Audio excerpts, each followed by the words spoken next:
Hi everyone, let's talk about Pune's best UI UX course and institute. My name is Hina Parihar and I am a UI UX designer. Before we discuss the best UI UX course, let's first understand what UI and UX actually mean.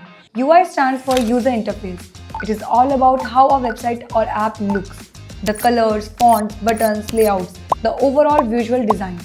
Good UI makes a product look clean, attractive and easy to use. UX stands for user experience. It focuses on how a user feels while using a website or app. UX includes user research, user journey, wireframes, prototypes, and usability testing. In simple words, UI is what you see, UX is how it works and feels.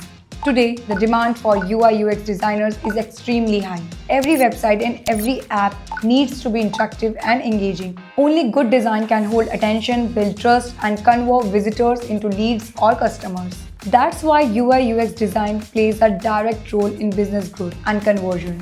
You don't need years, you need the right guidance, the right tools, and real-world practice. A strong UI UX curriculum includes design fundamentals, user psychology, UX research, wireframing and prototyping design systems, and real industry projects. You also learn industry standard tools like Figma, Adobe, Photoshop, and other prototyping tools. These are the tools companies actually use. Now, based on my experience and professional knowledge, I recommend the best UI UX course in the city, IIM Skills. They have a strong track record in placement, curriculum quality, industry tool, and expert faculty. If you are serious about building a career in UI UX design, IIM Skills is the right place to start.